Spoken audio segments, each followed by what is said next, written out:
Question दिया हुआ है कि एक एपी ज्ञात कीजिए जिसका तीसरा पद 16 है और सातवां पद है पांचवें पद से जो है कि 12 अधिक है।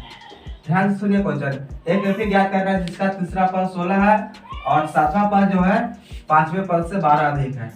तो यहाँ लिखेंगे हल छूट गया था, उसका लिखेंगे प्रश्न से तीसरा पद 16 है तो इसको हम ऐसे भी लिख सकते हैं a प्लस 2d बराबर 16। इसको समीकरण 1 मान लेंगे। यहाँ पे ऐसा समझ में आया तो ऐसे भी लिख सकते हैं कि a n बराबर a plus n minus 1 into D. यहाँ एक a लिख देंगे और n 3 है, 3 में से 1 घटा देंगे आ जाएगा a प्लस 2d। इसको घटाते हैं, हो गया समीकरण 1। अब पुनः प्रश्न से सातवां पद पांचवें पद से 12 अधिक है तो यहाँ लिख देंगे सातवां पद बराबर पांचवा पद। तो जो अधिक है ये इसमें 12 जोड़ देंगे। ये कैसे होगा? कह रहा है कि सातवां पद जो पांचवें पद से 12 अधिक है, इसका मान निकालेंगे तो इसमें जोड़ेंगे तब इसका मान आएगा। तो इसमें जोड़ दिए, लिखेंगे आप इसको भी लिख सकते हैं इसी प्रकार a प्लस 6d सातवां पद को और पांचवें पद को a प्लस 4d, इसमें 12 जोड़ देंगे तो a प्लस 6d बराबर a plus 4d plus 12। a और a कट जाएगा, इधर प्लस में इधर लाएंगे तो माइनस आएगा और माइनस प्लस कट जाता है। तो यहाँ 6 बचा 6d, इधर 4d प्लस 12 बचता तो यहाँ प्लस में आ जाएगा तो माइनस में हो जाएगा। तो यहाँ 4d में से 6d में से 4d कट गया तो बचा यहाँ 2d बराबर 12 और d बराबर लिख देंगे 12/2 कट जाएगा 6 दूना 12। यहाँ आ जाएगा d के मान 6। अब इस d के मान जो आया 6 उसको समीकरण 1 में डाल देंगे तो लिखेंगे यहाँ समीकरण 1 से। समीकरण 1 क्या है? a प्लस 2d बराबर 16। तो यहाँ a प्लस 2 और d का मान है 6 और बराबर 16। a प्लस 6 दूना 12 बराबर 16 और इधर प्लस में 12 इधर आएगा तो माइनस में। तो a बराबर आ गया 16 में से 12 गया तो 4। तो यहाँ पे लिख देंगे क्योंकि इसीलिए a बराबर 4 और d बराबर 6। अब यहाँ पे इसको मिटा देते हैं। अब देखिए एपी कैसे क्या करते हैं, यहाँ निकालेंगे पहले a कितना दिया हुआ है a1 4, इसीलिए a2 बराबर d प्लस a1।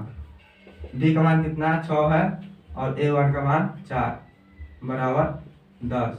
फिर निकाल लेते हैं a3 बराबर d प्लस a2 बराबर d का मान 6 और a2 का मान 10 बराबर 16।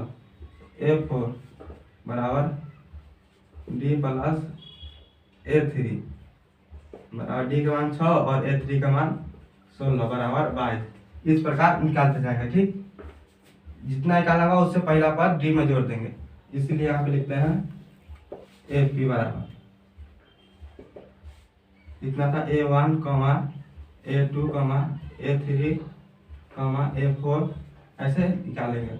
a1 कितना है 4 है, a2 है कितना 10, a3 16, a4 22। इस तरह बहुत आ जाएगा।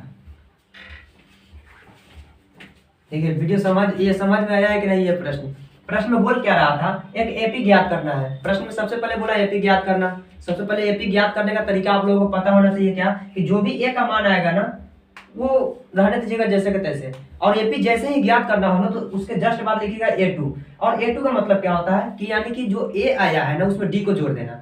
फिर अगला a3 निकालना है तो जो a2 आया है ना जोड़ने के बाद उसमें जस्ट d को जोड़ दीजिए। फिर a4 निकालना है तो a3 में d को जोड़ दीजिए। a5 निकालना है तो a4 में d को जोड़ दीजिए। यानी इस तरह से हम लाखों निकाल सकते हैं। क्या जरूरी लाखों निकालने, कम से कम 3 निकालना पड़ेगा ताकि सामने वाला को पता चल सके कि हाँ निकाला हुआ है, एपी ज्ञात किया हुआ है। ना निकालेगा 3 तो फिर ज्ञात कैसे पता चलेगा कि एपी बन रहा है कि नहीं। और कम से कम 3 और ज्यादा ज्यादा 5-6 निकाल सकते हैं, इससे ज्यादा जरूरत नहीं है। और इस तरह से प्रश्न समझ में आया होगा आप लोगों को। चूंकि इसमें कोई दिक्कत नहीं है, हल करने का थोड़ा सा तरीका सही रखिएगा, थोड़ा सही से लिखिएगा। लिखने का तरीका हो जैसे भी हो, तरीका को बेकार करके नहीं लिखिएगा तो तरीका लिखने का तरीका पर भी नंबर कट जाता है। और इस तरह से लिखने के बाद अंतिम लिख दीजिएगा। इसीलिए AP बराबर A2 A3 A4 A5 और जो भी आएगा निकालने के बाद उसको लिख दीजिएगा और हल हो गया। और इस तरह के प्रश्न जो है 2 नंबर में पूछता है और 2 मिनट में हल कर सकते हैं आराम से। कभी कभी तो 5 नंबर में भी पूछ देता है, लेकिन 1 नंबर में इस तरह का प्रश्न लगभग कम पूछता है। आसान प्रश्न 1 नंबर में पूछता है, जैसे सार्वंतर ज्ञात करना हो, प्रथम पद ज्ञात करना हो, ये सब पूछता है। अगर आप मेरे चैनल पे न्यू है तो चैनल को सब्सक्राइब कीजिए, वीडियो अच्छा लगा वीडियो को लाइक कीजिए। फिर मिलते हैं अगले वीडियो के साथ, जब तक के लिए बाय बाय मेरे प्यारे छात्रों एवं छात्राओं एवं जय हिंद, जय भारत, वंदे मातरम।